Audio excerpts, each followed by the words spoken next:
Welcome to Ty's Talk, ladies and gentlemen. Today is July the 30th, almost the 31st, 2022. And ladies and gentlemen, we just finished watching WWE's Summerslam. Oh my God. Ladies and gentlemen, we had an interesting SummerSlam. I'm going to tell you guys now, The Fiend did not return. I'm upset. But we did have a couple of returns, ladies and gentlemen, in the women's side. In the women's side, we got 3 returns. Technically, we got 4. We got 1 male and 3 women returns to the WWE. Well, technically, we got an NXT debut on the main roster, and then we got 2 returns. So let's get this thing going, ladies and gentlemen. It was a pretty decent show. I enjoyed it. The only 2 matches I didn't care for, it was Logan Paul versus The Miz, because nothing was on the line. Just like Pat McAfee and Happy Corbin, nothing was on the line. So, but everything else was a pretty decent match. Pretty decent show.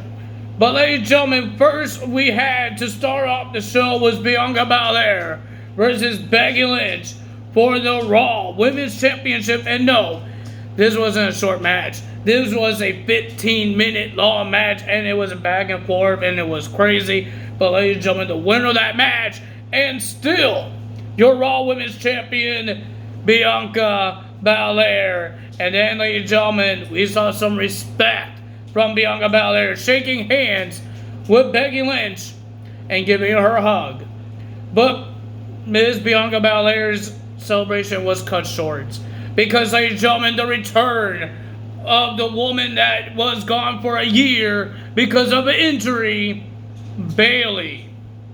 She came out and then she waited in the middle of the ramp, because it was a very long ramp for the stage.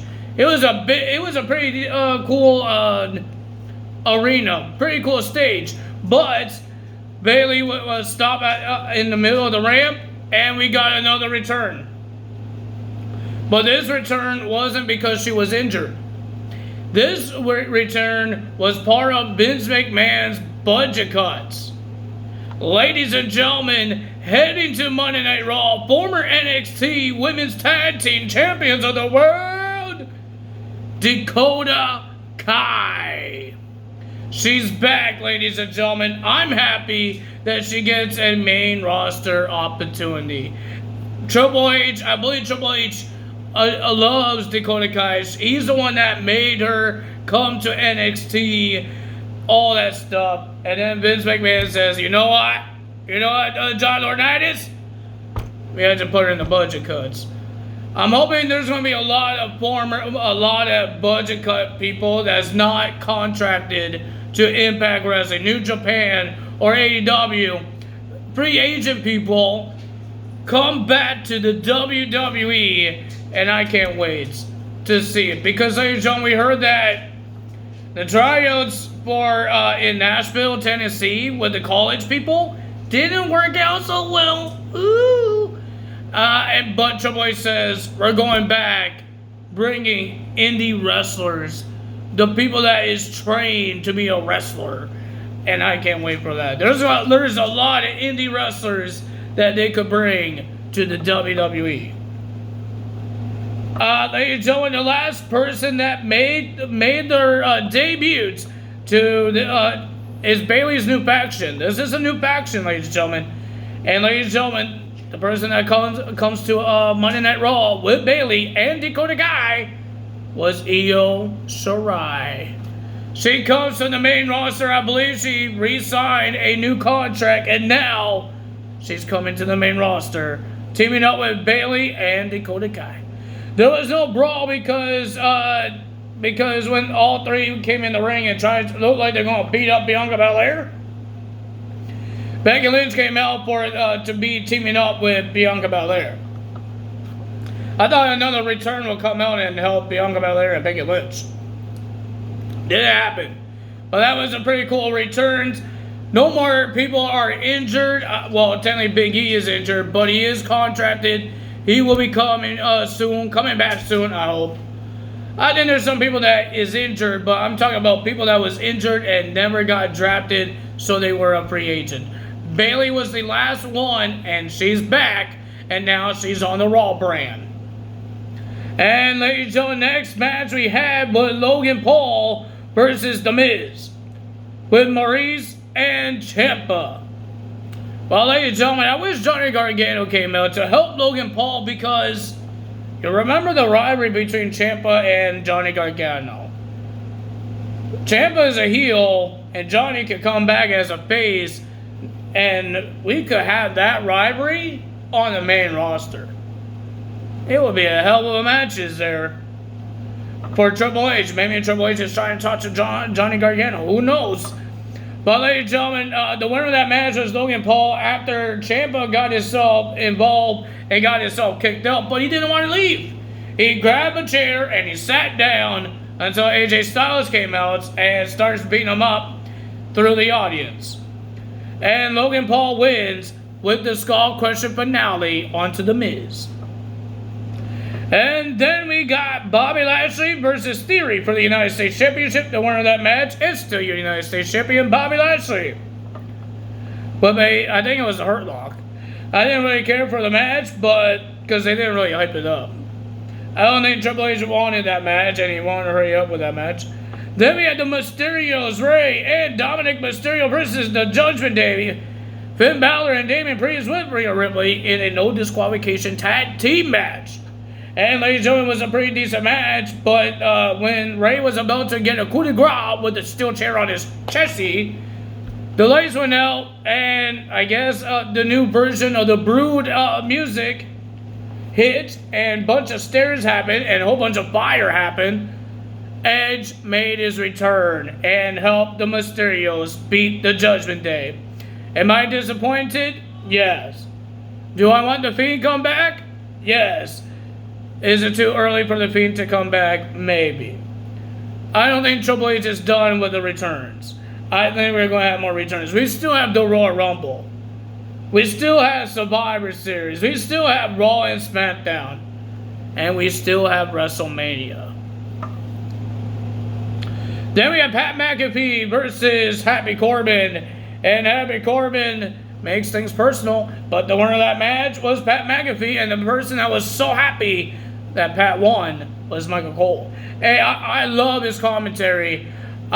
They even brought up when Vince McMahon was telling Michael Cole what to do, because Corey says, I hate it when now you have opinions because everything changed, and Michael Cole says, it changed. Everything changed now. Because Vince McMahon was always in his ear telling him what to say. That's why the commentary was horrible. And now they could say ass. They could say personal stuff. They could say a lot of things. I'm loving the commentary. They actually make it impersonal. Just like AEW does. Just like Impact Wrestling does.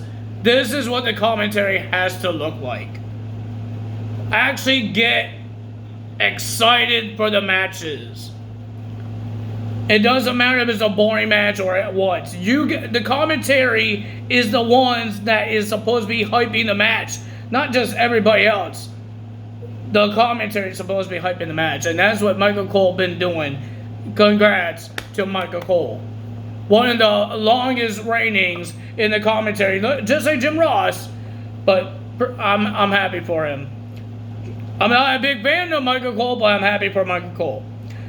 And ladies and gentlemen, we have the Usos versus the Street Profits with Jeff Jarrett as the special guest referee for the undisputed WWE's Tag Team Champions of the World.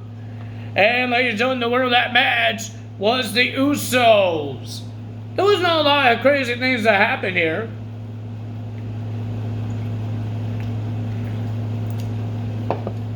I need a drink. Not a lot of betrayals happened here, but it was a pretty decent match. I say their Money in the Bank match, Money in the Bank match was a better match. Sorry to say it, but it was a little better. But the Usos retains. Then we have Liv Morgan will be versing Ronda Rousey It was a dumb finish. Ronda Rousey almost broke Liv Morgan's arm. The trainers came in to check on Liv Morgan. Liv Morgan says, I could wrestle. And then when Ronda Rousey did another armbar, Miss Liv Morgan lifts the legs while she was in the armbar still. Got the 1, 2, 3, and then Liv Morgan was tapping out as well.